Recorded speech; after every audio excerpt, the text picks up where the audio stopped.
Welcome to Live Life After 50, What You Need to Know. I'm Katherine Watson, and I'm your host for this show. And I started it because I realize there's so much we don't know. Even though we've hit the magic age of 50, or maybe beyond, there's a lot we don't know, right? It's no different than at any other stage in your life. When you were 20, you went out and got your first job, and there was so much you didn't know. There was so much you just didn't know. And you hit 50, and a whole new set of issues and challenges arrive on your doorstep, don't they? So this show is going to be all about those challenges, those issues, those subjects that you need more clarification about. You need more information, you need help with. So please let me know what the subjects are that you want to know more about. Today, because I know a lot of you on this call, a lot of you that are connected with the page Find Houston Senior Care may be dealing with caring for an elderly parent or another loved one. And you have a lot of challenges and questions about that care and how to do it, where to get the help. So today we're going to be talking about residential care. We're going to be talking about personal care homes, residential care homes, and small assisted living care homes. I know some of you may have never even heard of this option. That's very common. I go out a lot of times to churches and other groups to speak, and most of the people in the audience have never even heard of this option, and they don't know what it is. They don't know how it works or whether it's a good option for their aging parent. So I want to kind of cut through the chase and explain to you about the different options. We kind of did an overview last session, last week, about all the different kinds of care options, just a quick overview. Now we're going to dive in a little bit deeper to these small care homes and assisted living homes. And we're going to see what the difference is between the different types. So let's dive in. But before we get started, again, feel free to put comments and questions in the chat. I will try to respond as best I can. If I don't get to you during the show, I will reach out to you after the show. I promise you that. And if you're watching this after the show, feel free to go ahead and add those comments in, because I'm going to be monitoring the page always, and I'll be glad to answer the questions. If I don't have the answer, people, I know so many people who do. Because let's face it, I don't have all the answers. I don't. But I know a lot of people in this industry that do. Next week, in fact, we're going to be talking to Sandra Weidenfeld, and I hope I just pronounced her name correctly. If not, I'll get it correct before the show. She has a company called Senior, let me get her card. Senior Driver Essentials. And the topic of the talk next week is going to be driving under the influence of aging. Don't you just love that? Driving under the influence of aging. And it's for adults who are concerned about older parent drivers. So if any of you are out there and you're really getting nervous about mom driving, this is a show you won't want to miss. But let's dive in today and start talking about the care home. So one of the things that's amazing to me is people will call me up a lot of times and they'll say, Katherine, my mom needs help. What is the best place in Houston to send her? Well, there is no one best place. It's not that easy. There's so many different factors that go into finding the right place for an aging parent or another loved one. Okay? You want to ask a lot of questions. You want to look at the whole picture and the whole situation. And what may be perfect and right for one person is not the best option for the next person. So one of the options that I do love, though, is these smaller homes. And they range in size from caring for 3 people up to 16. Some are licensed and some are unlicensed. Okay, and we're going to talk about that and what that means and what kind of questions you need to ask. So it can get kind of confusing out there.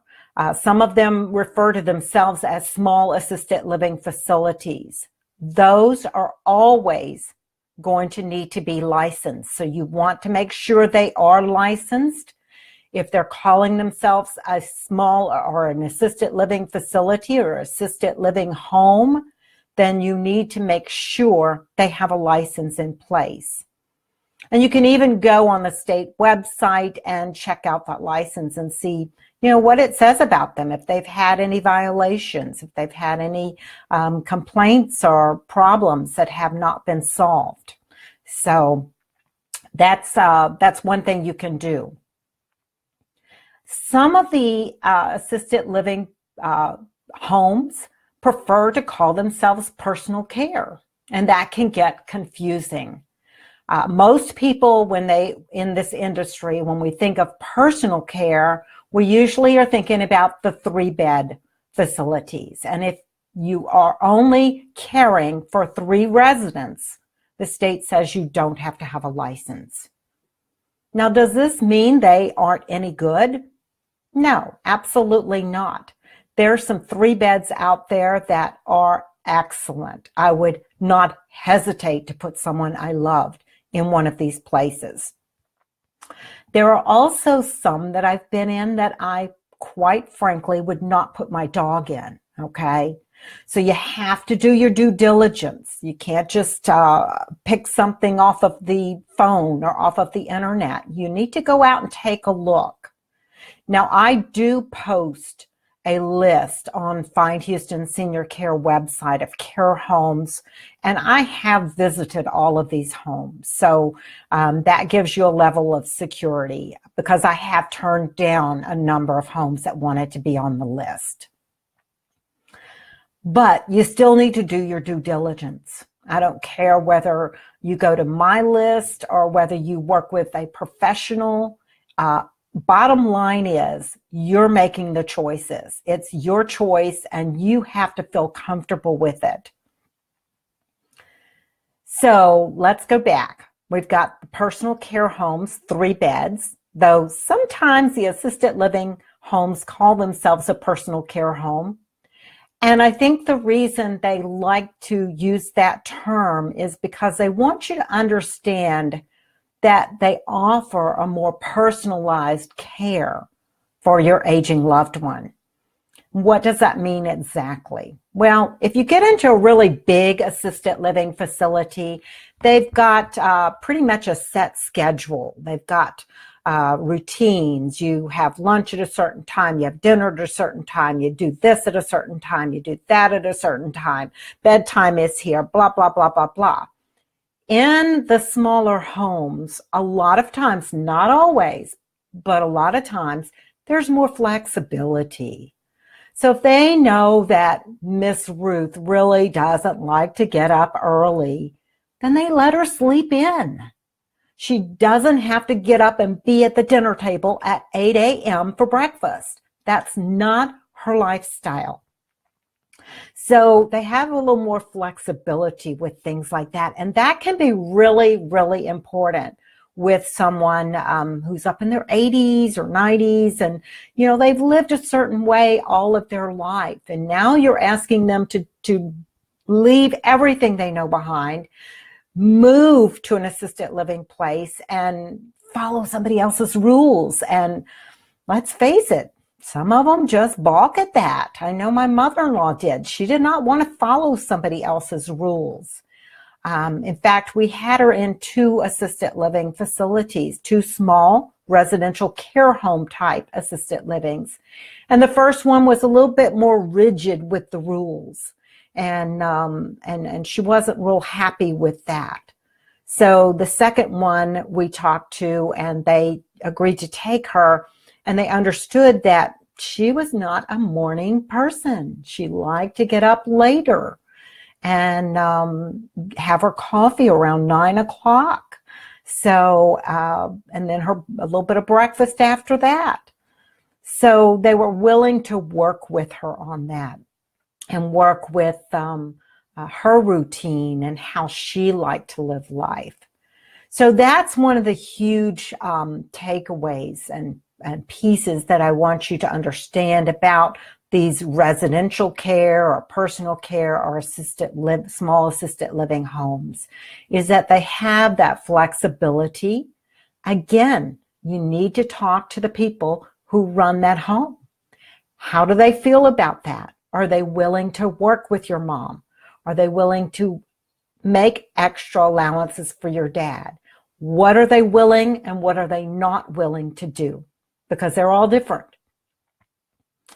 So the care homes offer a really good option for people who need a lot more care.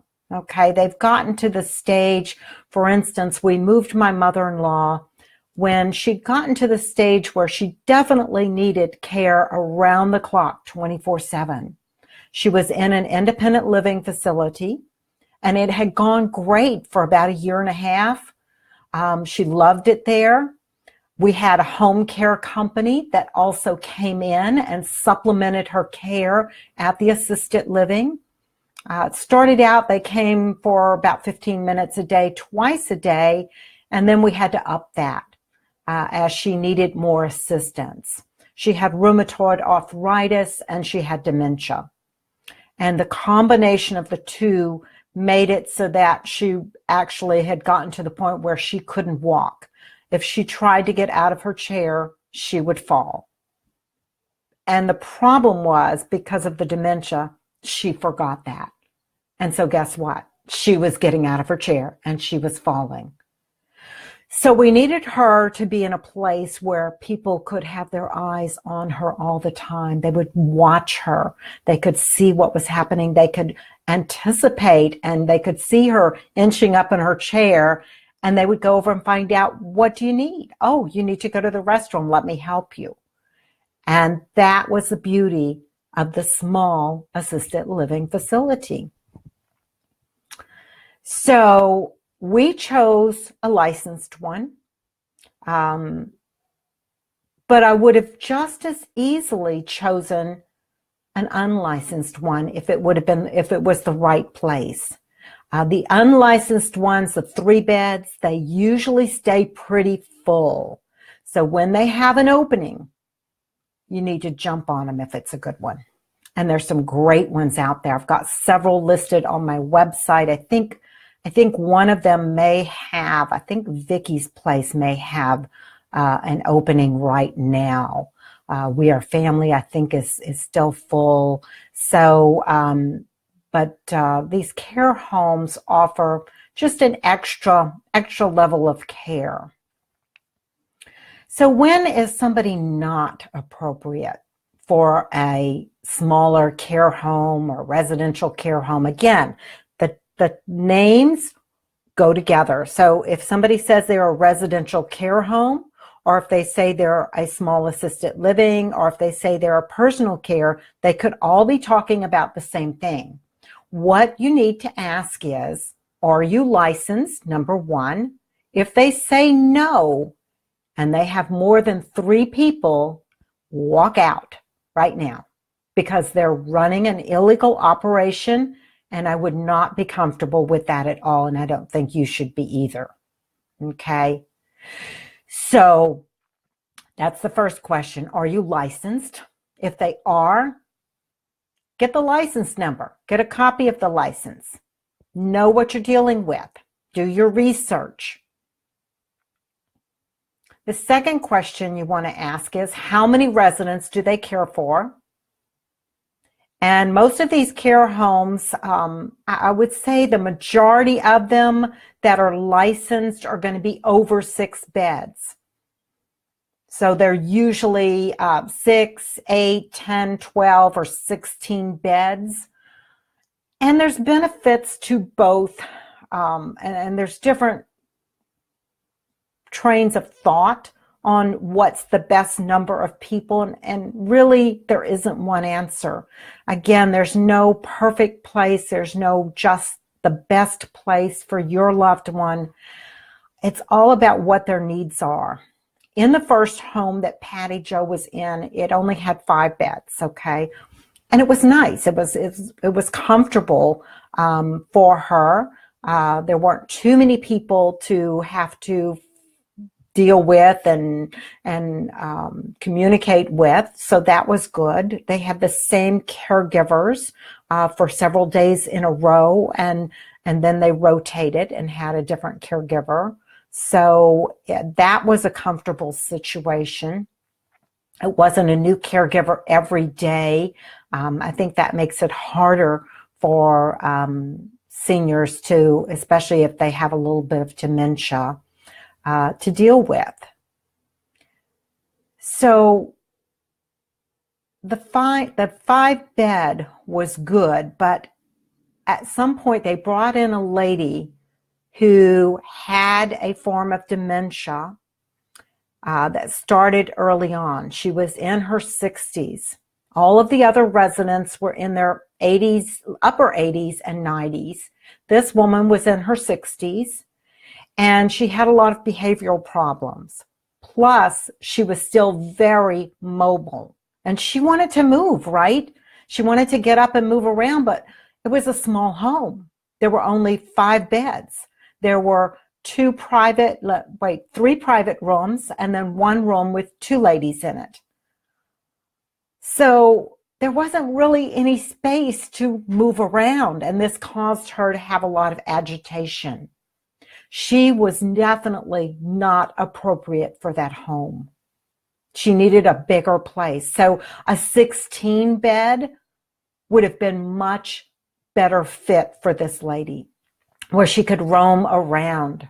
She also, because of her disease and because of the fact that she could still get up and roam around, she needed a secured facility, and this one was not.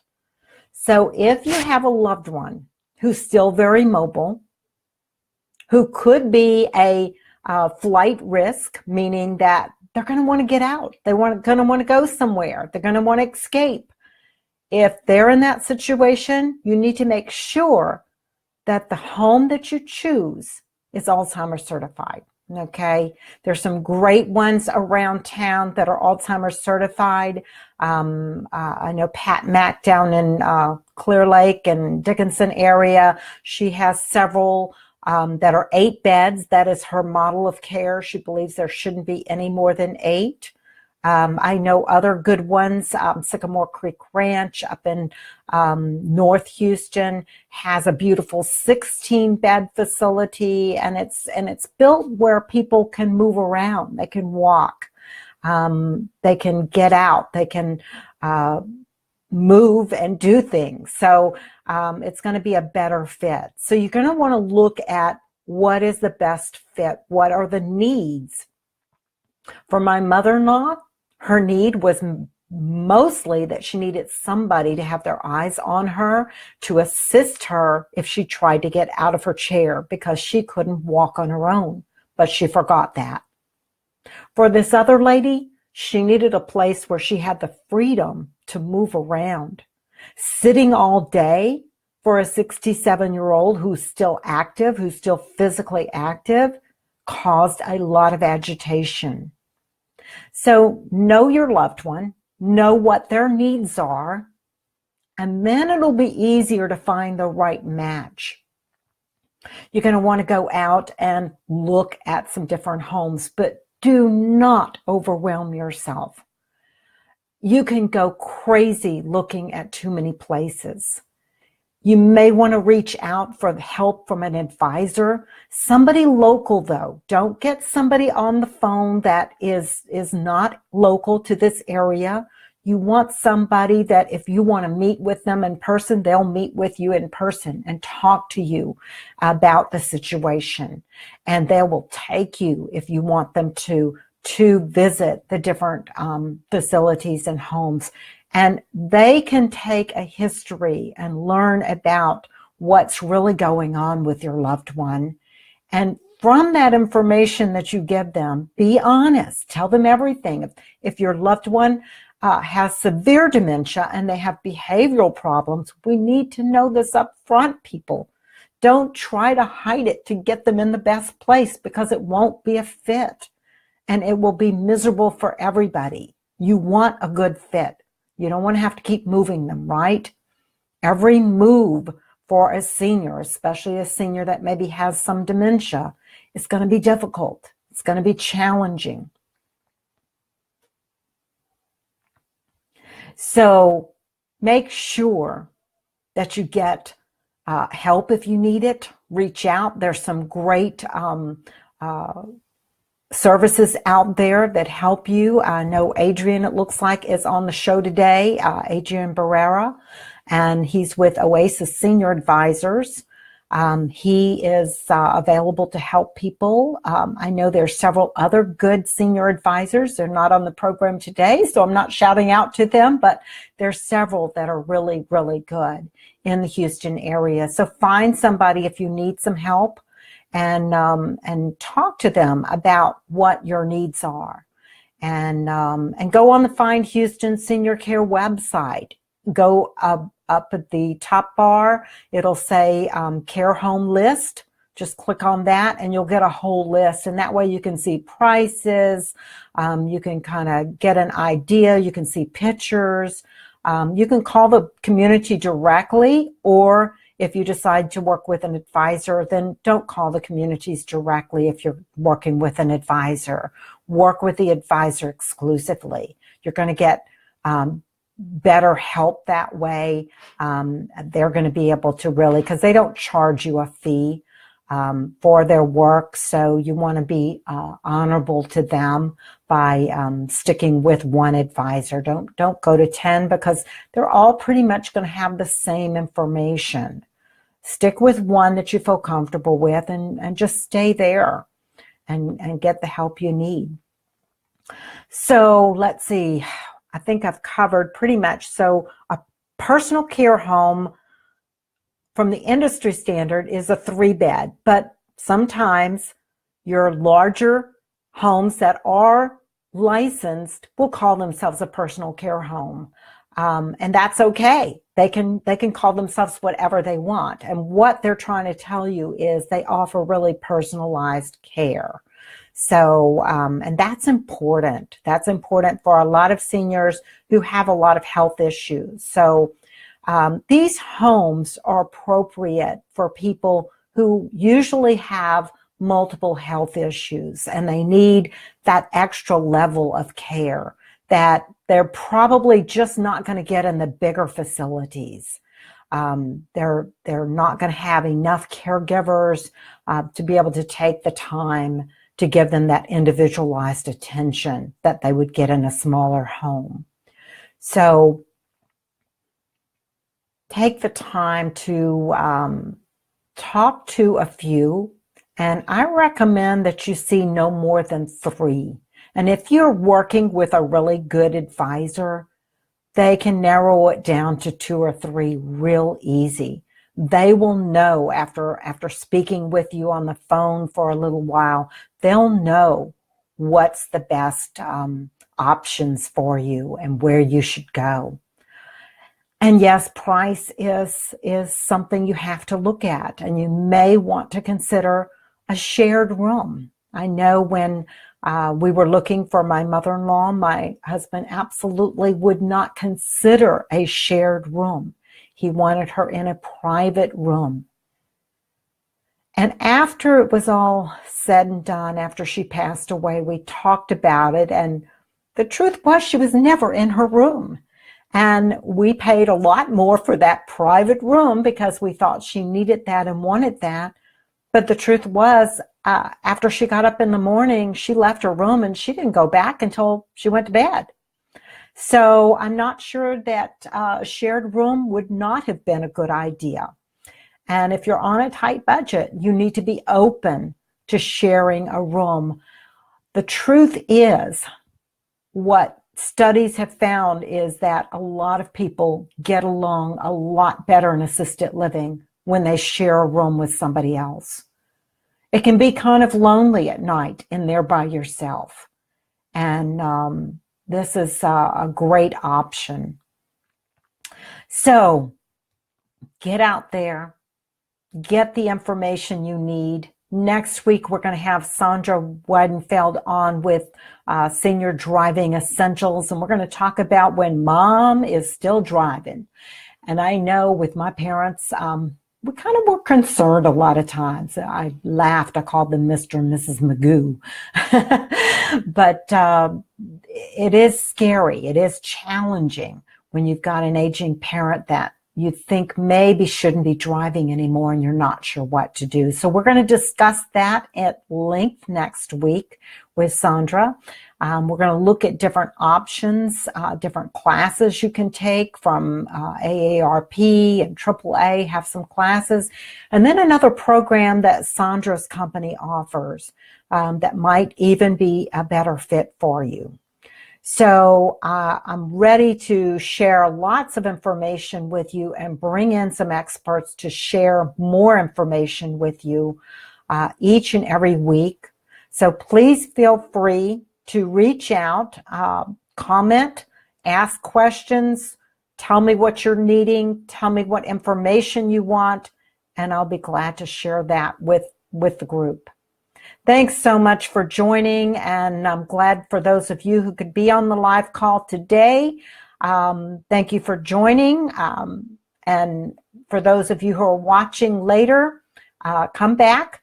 Every Monday at 11, the show will air, and we'll have more information to help. Life After 50. Thanks.